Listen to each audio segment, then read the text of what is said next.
Oi, gente, como é que vocês estão? Espero que bem. Por aqui estamos bem. E hoje eu vou gravar um vídeo que vocês me pediram muito há um tempo atrás e ainda continuam pedindo. Como é que foi a minha viagem até a Itália sozinha com os meninos na minha primeira viagem de avião e uma viagem internacional de 12 horas de duração? Por que eu decidi gravar hoje esse vídeo? Porque já vai fazer 6 meses que eu moro aqui. Então, em 6 meses já dá para eu ter uma noção de como é viver aqui na Itália. Foi difícil? Eu não posso dizer que foi difícil, porque não foi para mim, né? Porque era algo que eu sempre quis. Eu sempre quis morar fora, ter uma experiência de vida fora, em outro país, com outra cultura, com outro idioma. E cá estamos. Vocês sabem que eu já gravei outros vídeos falando sobre a nossa decisão, o porquê viemos parar aqui na Itália.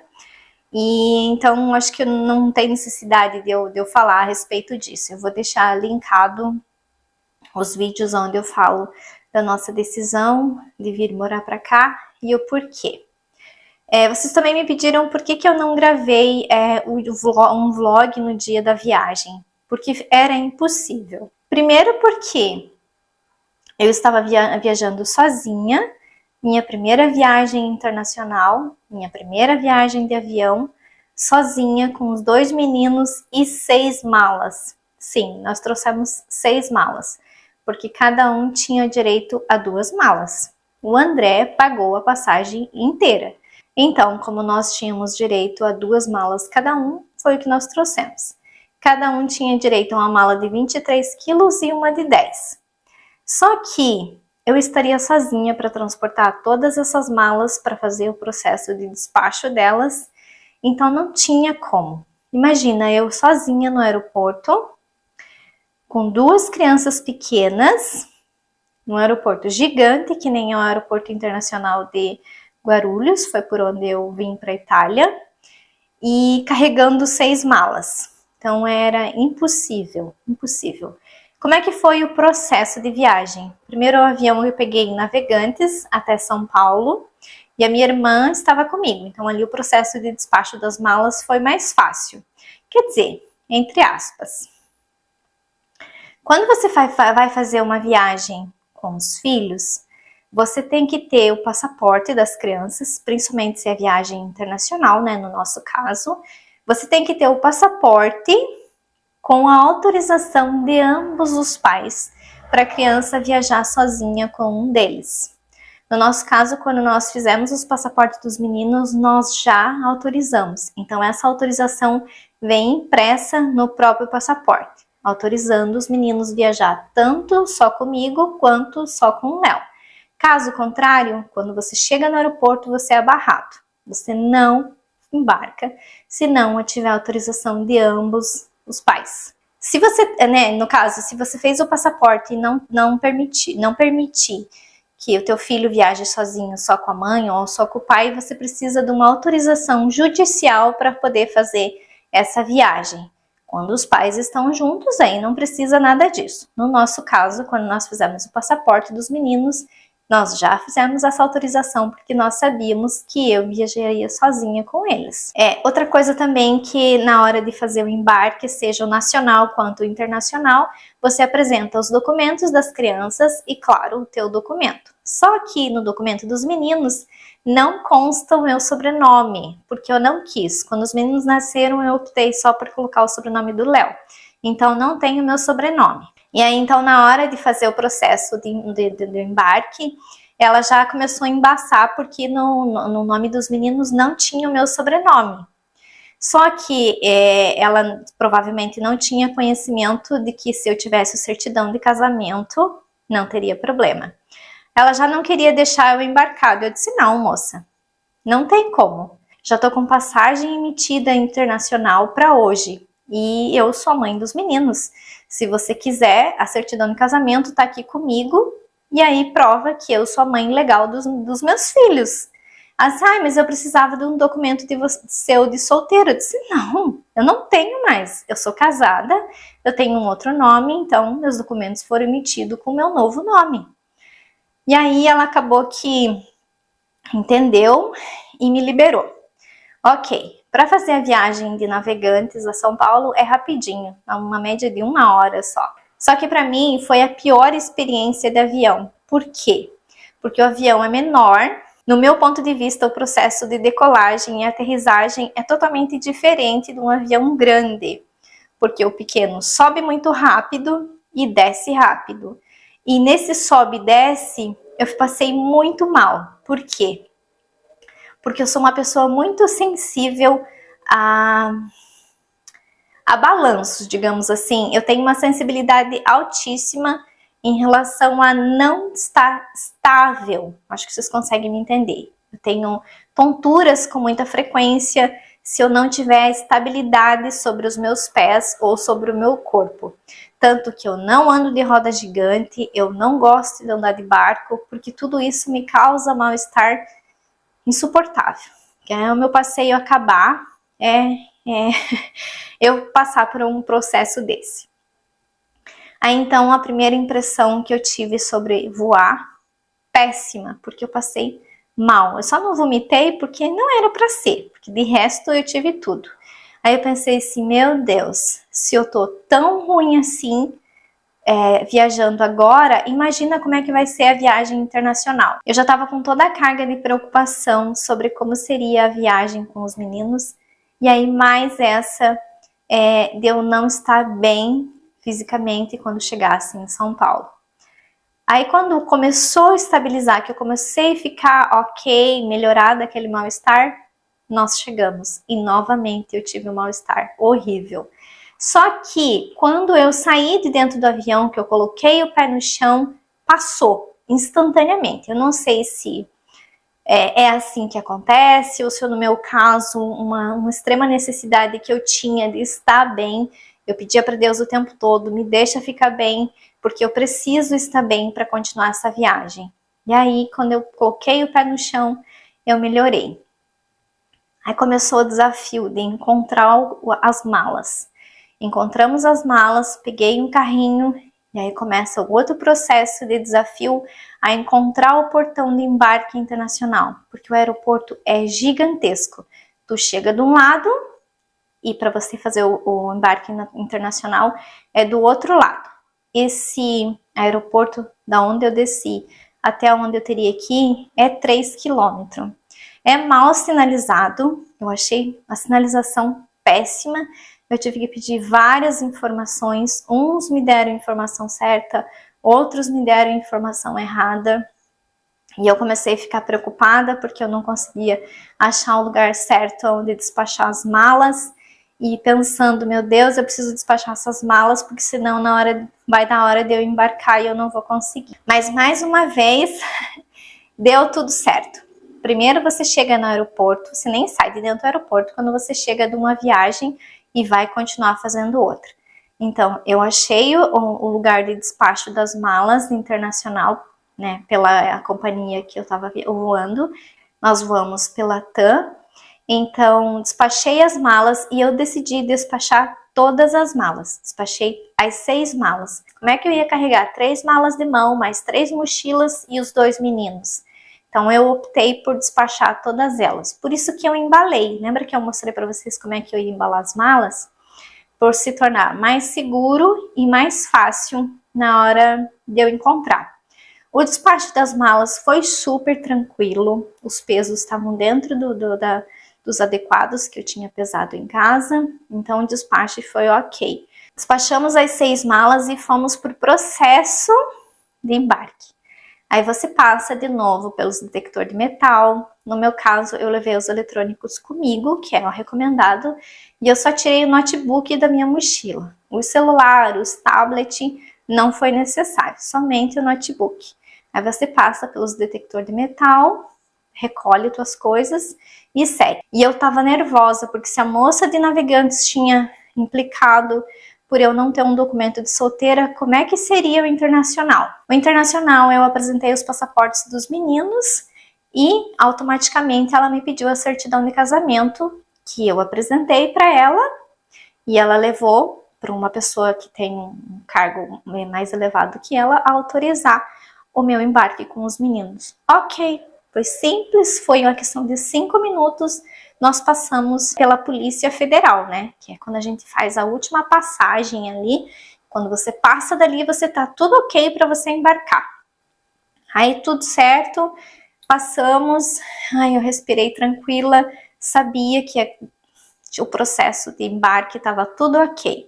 Aí quando você passa por essa parte, tem mais uma parte gigantesca do aeroporto. Só que daí até o horário do nosso voo, nós tínhamos 1h30 ainda de espera.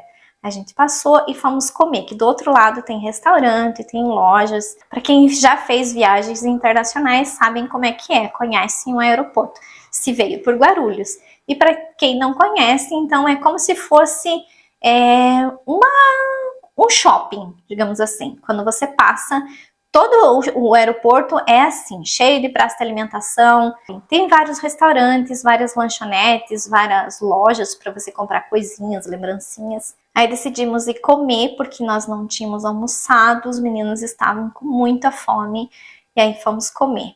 Aí comemos e fomos procurar o nosso portão de embarque. Sim, tem mais esse processo, que no nosso caso era o último portão, lá no final do aeroporto. Aí então encontramos o nosso portão e foi só esperar. A sorte que eu tinha despachado as bagagens de mão, porque senão ali eu teria que despachar. Eles pediram para que quem não tivesse despachado que despachasse, porque o avião estava cheio. O avião que eu vinha é um avião de grande porte, então cabe em média aí, acho que umas 300 pessoas. Mais uma vez tu passa ali pelo portão de embarque, que é o último portão que tu passa, e vai direto ao avião. O avião é enorme, então você vai por passarelas até o avião, encontra as poltronas e ok. Nós atrasamos 2 horas a nossa saída, porque quando tinha 200 pessoas dentro do avião, deu problema na escada. A escada desconectou do avião. Aí tiveram que arrumar. Sei que demoramos 2 horas para decolar. Aí depois que fez todo o processo de embarque, que estava todo mundo dentro do avião, que nós começamos a fazer o processo de decolagem. E isso já era noite. Sei que em vez de ser 12 horas de viagem, nós levamos 14 horas de viagem. Aí, primeira etapa, estávamos dentro do avião, estávamos voando. Aí, como atrasou tudo, atrasou a hora do jantar, e o jantar é bem farto, para quem já viajou de avião já sabe como é que é. Você escolhe o cardápio, 2 opções. Aí a gente jantou, eu não dormi, porque o espaço é pequeno, nós viemos de classe econômica, não de executiva, porque o preço é muito maior, e então o espaço era pequeno para dormir. Os meninos dormiram, ok, que era o que mais importava para mim, eles dormiram. Eu não iria conseguir dormir mesmo, porque de um tempo para cá, eu acho que com a idade você começa a ficar mais chata para dormir. No meu caso, eu tenho um sono muito leve, eu acordo por qualquer coisa, tem que ser um lugar bem silencioso para eu conseguir dormir. E no avião não é nada disso. Aí de manhã, antes de você pousar, uma hora, mais ou menos 1h30 antes do voo, do pouso do avião, tem o café. Café da manhã também bem farto, não, né, em relação à comida a bordo, era muito boa, os meninos gostaram bastante, eu também fiquei satisfeita. E a minha preocupação era quando o avião pousasse, porque quando o avião decolou em São Paulo, eu não senti nada do mal-estar que eu tinha sentido de Navegantes. Aí eu pensei assim, vamos ver quando o avião pousar, que é o mais importante. Pousamos numa boa, também não senti o mal-estar. Segundo o Léo, é porque as aeronaves são maiores, então você sente menos o processo de decolagem e aterrissagem. Acredito que seja isso, porque nesse avião de grande porte eu não senti nada. Quando a gente estava fazendo esse processo de preparação para pouso, começou a preocupação de como é que seria na hora de eu passar na imigração. Tá, aterrissamos, como a gente chegou com 2 horas de atraso, então aonde a gente desceu estava bem tranquilo, não tinha ninguém além de nós, do nosso voo. Quando você chega de avião internacional, você aterrissa, antes de você pegar as malas, você passa pela imigração. Você nem toca nas malas se você tiver algum problema. Dali, automaticamente, as malas voltam para o avião que volta para o país de destino de onde você veio. Você só pega as malas depois que você passa pela imigração. Aí vamos ali para a parte da imigração. Aí tem as filas para quem tem o passaporte, no caso aqui o italiano, é o passaporte europeu, e os que têm só o passaporte brasileiro. Então tem duas filas. Aí fomos para a fila e aquela tensão de como é que vai ser na imigração. Eu tinha me preparado, eu falava o básico de italiano, estava preparada para algumas perguntas possíveis que eles fossem me fazer. Você tem que ter uma carta convite quando você não tem um hotel reservado. Não que eles vão pedir sempre, mas pode ser que eles peçam. Então eu tinha a carta convite que o Léo tinha me mandado, eu tinha as passagens de volta, sim. Quando você faz uma viagem internacional que você não tem passaporte europeu, você tem que comprar a passagem de ida e de volta. Porque se eles pedirem a passagem de volta e você não ter, vai dar problema. No meu caso, eu entrei como turista e depois eu permaneci aqui na Europa. Então eu tinha toda a papelada ali se eles fossem me pedir. Eu separei numa pasta todos os documentos possíveis que eles fossem me pedir. A certidão dos meninos, os passaportes, a carta convite, as passagens, as autorizações que precisa ter, o seguro, tu não viaja sem seguro. Então, tava tudo em mãos se eles me pedissem.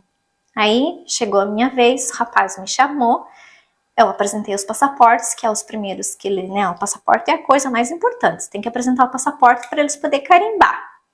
Apresentei o passaporte, ele pediu se eram 3, eu disse que sim, aí o André, ele não enxergava o André, ele simplesmente se espichou um pouquinho, enxergou o André, carimbou os nossos passaportes, me desejou boas-vindas e eu passei. Eu fiquei assim, ó, é só isso? Então, toda aquela preparação que eu tive, para mim, não foi necessário. Passar na imigração, para mim, foi muito simples, muito fácil. Diferente da família que estava atrás de mim. A família que estava atrás de mim ficou. Não sei o que aconteceu com essa família, mas quando o rapaz autoriza a tua entrada, você passa pelo portão e tchau. E essa outra família que foi com outro rapaz, eles pediram a passagem de retorno, a família não tinha e ali já deu problema. Eles ficaram para trás. Eu segui. Aí vem a parte de procurar as malas. E uma coisa que eu não aprendi antes de vir para a Itália, como que se diz saída em italiano? Saída em italiano é uscita. Então eu vi aquela palavra uscita no aeroporto e pensei assim, o que significa? Aí veio na minha mente, deve ser saída, porque daí eu procurei em inglês, tinha pequeno embaixo da palavra maior, que é uscita, aí eu me toquei que uscita era saída em italiano. Então eu fui seguindo a uscita e tinha bagaggio, e as setinhas indicando para que lado você ia para retirar as bagagens. Ok, achei a esteira onde estavam as malas. Peguei as 6 malas e aí eu teria que pegar um carrinho para poder carregar as 6 malas.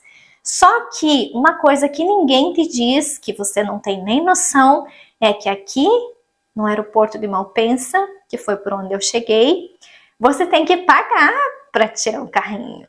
Você tem que ter uma moeda. Aqui, em todos os lugares que você vai que tem carrinhos, você precisa colocar uma moeda. Ou então um gettone que nós temos aqui, que encaixa certinho, que libera a trava. Eu não tinha moeda, nem moeda brasileira, que talvez eu pudesse testar. Eu não sabia como é que funcionava, então eu não consegui pegar carrinho. Resultado, eu tive que pegar as 6 malas com a ajuda dos meninos, achar o portão de saída, tentar sair com todas as malas e eu não consegui. Ficou uma mala perdida. Quando você passa pelo portão de saída, você não retorna mais. Eu pensei assim, eu vou levar essas malas até ali e volto a pegar outras. Só que não, você é barrado, você não consegue voltar. Resumindo, ficou a mala onde estavam as roupas, as toalhas de banho, as coisas que eu tinha trazido. que eu tive que fazer? Ir pelo portão de acesso ao aeroporto, apresentar um documento. O Léo não podia entrar porque não era o Léo que estava chegando. Então eu tive que entrar no aeroporto sozinha, sem saber falar italiano direito, procurar a mala onde eu tinha deixado e torcer para que ela estivesse lá. Lá fui eu procurar. Demorei uma meia hora, mas encontrei a mala. No meu caso, não teve possibilidade de alguém levar a nossa mala embora. Não sei se sempre é assim, mas comigo foi o que aconteceu. Ok, passei, peguei a mala, saí, o Léo tava, né, nos esperando do outro lado e viemos para esse apartamento, que daí vocês viram o tour. Então, o processo de viagem para mim foi tenso, preocupante, mas ao mesmo tempo muito simples. Eu acho que quando a gente se preocupa demais com a situação, você acaba sofrendo por antecedência. Lembra? A gente sempre sofre por antecedência, que foi o meu caso. Vamos lá, vai ter dúvidas. Gra, quanto você pagou de passagem? Eu gastei de passagem ida e volta, que eu tive que comprar porque os meninos ainda não tinham passaporte europeu. Eu gastei 15 mil reais só em passagem. Naquela época, 6 meses atrás. Agora eu não faço nem noção de quanto que é. E eu tinha um cartão internacional que, se caso eles me pedissem, porque ali na imigração eles podem pedir para você a passagem de volta, a reserva do hotel ou do Airbnb onde você vai ficar, ou então quando você vem na casa de parente, a carta convite, que era no caso a que o Léo tinha me mandado. No nosso caso, no meu caso, eles não me pediram nada. Mas se vocês estão pensando em vir para a Itália e vocês não têm passaporte europeu, vocês têm que saber que isso tem que ter. É sempre importante você ter tudo isso, porque eles podem pedir sim, que nem no caso da família, pediram a passagem de volta que eles não tinham. Então eles suspeitam de imigração ilegal. Existe isso. Então por isso que quando eu entrei como turista, hoje eu sou legal aqui na Itália, eu não sou ilegal. Você tem um prazo de 90 dias para permanecer na Itália como turista, e depois, se você não procurar autorização legal, você fica ilegal. E se alguma coisa acontecer com você, você vai ter muito mais dificuldade em resolver. Digamos, ficou doente, você não tem seguro, você não tem o cartão de atendimento aqui, várias coisas, várias burocracias que tem quando você se torna ilegal num país. É como se você não existisse ali e que você tivesse num lugar que não te pertence. O seguro que você, quando você compra passagem, o pessoal da agência já vai te vender o seguro junto, porque é obrigatório, e esse seguro tem uma validade dependendo de quantos dias você quer. No nosso, tinha uma validade de 10 dias. E aí depois você renova o seguro, ou então você conta com a sorte para não ficar doente. Que se você ficar doente e não tiver seguro, não tiver o cartão de atendimento aqui e não tiver dinheiro, como é que você vai fazer? Aí chegamos aqui na Itália, tudo ok, aí era só respirar, né? Respirar e começar a nossa nova vida. Sabíamos que nós tínhamos 90 dias para dar o processo de legalização na nossa estadia aqui, que foi o que aconteceu. Como é que eu estou me sentindo hoje? Em casa. Me sinto pertencente a esse lugar. Estou arrependida de ter vindo morar na Itália? Em hipótese alguma. Se existe arrependimento, é porque eu não vim antes. Ver os meus filhos adaptados, felizes, falando a língua, bens de saúde, eles não ficam doentes aqui. A última vez que eles pegaram um resfriado foi ali no Natal, que o Andrezinho teve um pouco de tosse e um pouco de febre e não ficaram mais doentes. Então, saber que eles estão bem é muito importante para mim e para o Léo, porque a decisão principal de ter vindo morar na Itália foi por causa deles. Por que a Itália? Porque o Léo é um cidadão italiano há mais de 20 anos. O Léo não conseguiu cidadania agora. O Léo já é um cidadão italiano há mais de 20 anos. Então, foi super fácil nós estarmos aqui. Em relação a todo o processo de documentação, de legalização, de como é que funciona cada etapa, eu vou gravar um novo vídeo para falar a respeito disso. O que você precisa para imigrar para a Itália? Todos os detalhes, como é que foi para nós, né? Eu vou falar para nós de quais foram as dificuldades, se foi fácil, se foi difícil, qual é a sequência que tu segue da documentação, porque o Léo era cidadão italiano, mas eu não.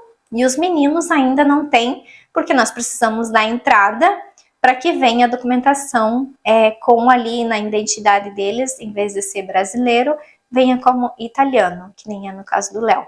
Os meninos têm cidadania automática passada de pai para filho, e eu tenho cidadania por casamento. Mas aí eu explico para vocês no próximo vídeo que eu for gravar.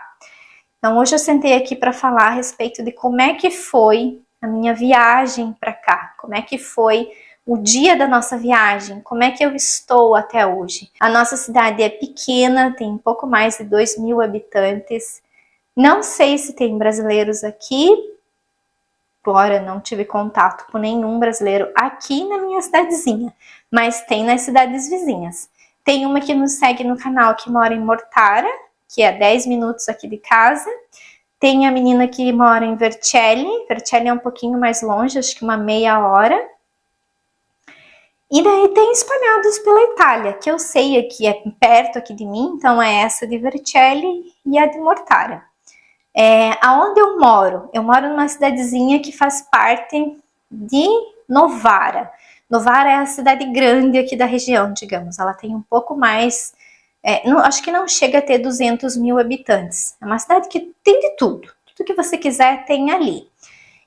Só que é uma cidade cara. Se você pensa, eu vou morar na região onde a Gra mora. Ok. Só que se você pensa em morar ali em Novara, Novara é caro. Seja para alugar, seja para comprar, é muito caro. A menos que você tenha dinheiro e esteja disposto a pagar o preço que eles pedem. Um apartamento do tamanho desse nosso, que tem quase 100 metros quadrados, você não acha por menos de 100.000 euros ali em Novara. E nós aqui pagamos 45 mil por esse apartamento. Nós estamos a 10 minutos de Novara. Digamos, é como se nós morássemos num bairro. E 10 minutos a gente está no centro de Novara. Por que escolhemos essa cidade? Não foi nós que escolhemos, foi ela que nos escolheu. A locação aqui na Itália é muito difícil, é dificílimo. É difícil para os italianos, imagina para os imigrantes, é pior ainda. Então, por isso nós compramos esse apartamento, porque nós tínhamos condições, fizemos uma proposta doida que foi aceita pelo ex-proprietário desse apartamento e cá estamos. Nós pagamos uma prestação fixa de 600 euros, como se fosse um aluguel, mas é a prestação do nosso imóvel. Então, para nós, não sabemos, né, se vamos morar aqui nesse apartamento para sempre. Mas, por hora, é a nossa casa, é um investimento. Pensamos em investir, né, não ficar... Porque o dinheiro de aluguel é algo que a gente sabe que não tem retorno. E aqui a gente paga um valor como se fosse um aluguel, só que é do imóvel que é nosso, que hoje já valorizou muito mais do valor em que nós pagamos por todo o processo de restauro e de melhorias que a gente já fez aqui. Então eu estou feliz, meus filhos estão felizes, meu marido está feliz, moramos num lugar cheio de paz, um lugar cheio de história. Imagina, Despolate, os primeiros documentos que encontraram, eles não têm nem certeza da idade dessa cidade, mas calcula-se que tenha muito mais de 2.000 anos. Então, vocês veem as construções aí pelos poucos takes que eu mostrei para vocês da nossa cidadezinha, que eu ainda vou gravar um vídeo mostrando vários lugares aqui da nossa cidadezinha. Aí vocês falaram, acho que um dos vídeos aí que eu gravei, um take quando eu tava voltando para casa, essas casas são feias, estão precisando de uma pintura, eu não moraria aí. Na verdade, tudo que eu mostrei é uma rua dos fundos. É a rua dos fundos dos colégios, das escolas aqui. É por onde as crianças entram e saem. Por quê? Porque é seguro. Ali aquela rua é fechada quando é hora das crianças saírem ou entrarem.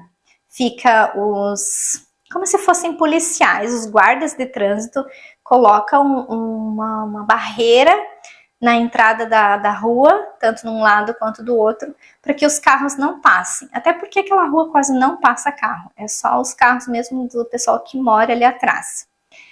Ali a parte que eu mostrei, que vocês viram, as paredes úmidas, algumas caindo reboco, não mora ninguém. Ou é o muro das casas, ou é o hall de entrada das casas, ou são salas comerciais. Tem 2 casas que foram restauradas que tem as janelas para a rua, mas acredito que ali não é um ambiente onde as pessoas moram, entendeu? Acho que é mais um hall de entrada. O lugar onde as pessoas residem é no andar superior. Normalmente as casas aqui, essas que tem do lado da rua, são de 2 pisos. Então, normalmente a parte de baixo não é habitada. Não, por isso que vocês viram ali que tá úmido. E nós estamos no inverno. Aqui não se faz pintura no inverno por causa da umidade. Aí as restaurações acontecem na primavera. Ah, mas a rua não tem calçada. Claro que não. Não tem espaço para ser rua e calçada. Lembra? A cidade tem mais de 2.000 anos. Então, quando ela foi construída, ninguém imaginava que era para passar carros. Naquela época nem tinha carros. O meio de transporte eram animais. Os asfaltos que tem são recentes, são do nosso século. Século passado, tem muitas calçadas da época ainda, mas que são de pedras. A maioria das cidades aqui na Itália, os centros históricos, não tem calçada, porque não foram projetadas para calçada. Agora, onde foi feito, que é mais moderno, aí sim, tem os recuos, tem as calçadas. Ah, por que não tem gente na rua? Porque é inverno, é de manhã, ninguém sai sem ter necessidade. Então, o movimento de pessoas é mais na primavera e no verão. Por isso que quando eu ouvia que dizia assim, os europeus vivem a vida no verão. E realmente, eles vivem fora de casa no verão. Por quê? Porque é quente, porque é gostoso, porque o clima é agradável, porque os dias são longos. E no inverno, não. Na minha região aqui, agora que eu já tenho essa experiência, já estou aqui há 6 meses, já passei por um inverno. Então, o inverno aqui da minha região não é tão frio. Chegou a fazer aí -7, o dia mais frio fez 7 graus negativo. Tem bastante neblina, é uma região que tem muita neblina. Então, a maior parte do tempo não aparece o sol. O sol normalmente aparece depois de um dia que chove, aí limpa, aí aparece o sol. Nosso clima responde o que as montanhas querem, entende? Quando lá na montanha tem sol, normalmente aqui tá nublado, tem nébia forte. Tipo hoje, temos sol desde manhã, mas eu não vejo as montanhas. Lá nas montanhas está fechado. Quando tem um dia bonito assim, que dá para ver as montanhas, é raro. Tanto que a minha surpresa maior no dia em que eu estava sentada aqui na nossa antiga cozinha ainda, que eu olhei para fora e vi as montanhas, eu pulava que nem criança, porque era mais um sonho que estava sendo realizado, ter vista das montanhas da minha janela. E no verão elas quase não aparecem, elas ficam a maior parte do tempo encobertas. Então, o frio daqui é um frio diferente do frio que eu tinha no Brasil, porque eu venho de uma região fria do Brasil. Mas o frio daqui é diferente, ele é mais intenso. Mas as casas são quentinhas. Aqui em casa a gente tem esse aquecedor, que nem vocês estão vendo aqui, mas que foi usado pouco, porque o gás é caríssimo. Aqui a distribuição do aquecimento é 70% pelo condomínio e os outros 30% é individual. Então, quanto mais você gastar, mais você vai ter para pagar. Mas em relação aos custos, as coisas eu falo mais para frente também, qual é o nosso custo de vida vivendo aqui. Então, as casas são aquecidas, as paredes... mais uma coisa, vocês viram as paredes todas ali, algumas caindo reboco, outras úmidas, só que as paredes não são finas, que nem as paredes das casas brasileiras. As paredes aqui são grossas. Essa nossa aqui, ela tem uns 50 centímetros de profundidade, de largura a parede, ela é mais ou menos assim, ó. Então, pense, é dessa largura a parede, dessa grossura, para ser mais específica. Elas são grossas, assim, uns 50 centímetros deve ter de fora e dentro. Então, as casas foram construídas na época em que construíram desse jeito. Esse prédio foi construído na década de 60. Tem casas aí que são da época em que a cidade foi construída, 2000 anos atrás, e foram mantidas. Tem muita casa fechada aqui, porque a família ou não mora mais, ou não tem mais ninguém vivo, ou tá naquele processo de divisão de bens, ou então tem muito imposto atrasado, e aí não vale a pena restaurar. As casas ficam fechadas, com o tempo vai se degradando. Daqui da janela da cozinha, né, da porta aqui da cozinha, vocês veem que tem telhados aqui que estão caindo. São caxinas, que antigamente eram as fazendas aqui, né? Então, tem algumas que estão caindo porque não vale a pena restaurar. O processo de restauro aqui na Itália é burocrático e é caro. Então, vale muito mais a pena deixar que caia, que o tempo termine de derrubar e construir uma nova. Tanto que muitas caxinas aqui na Itália, aqui da minha região, é assim. Tem a antiga, que já está caindo, mas tem a nova onde as pessoas moram, porque o processo de construir uma nova se torna mais barato, menos burocrático do que restaurar um antigo. E aqui atrás tem uma vila, que eu já vi algumas pessoas ali. Tomara que alguém compre e restaure essa vila. Aqui da janela do banheiro, eu fico olhando ali, tem 1000 projetos na minha cabeça se eu tivesse dinheiro para comprar essa vila. Seria um lugar muito bonito, muito bacana. Então, torço para que alguém compre e restaure, que é a construção vizinha aqui do apartamento. Então, sim, eu estou feliz, não estou arrependida de estar aqui. Por hora, não voltaria a morar no Brasil. Não sei se volto um dia, o futuro a Deus pertence, mas eu me sinto bem aqui. Me sinto que é aqui o lugar que eu tanto buscava. Sabe quando você não se sente bem em um lugar e parece que te falta algo? Então, durante todos esses meus anos de vida, que eu sentia essa falta de... Não sei explicar, é como se fosse um vazio, faltasse alguma coisa para você se sentir completo. Então, eu me sinto aqui. Então, eu me sinto pertencente a esse lugar. Eu, sinto que esse é o lugar para mim viver.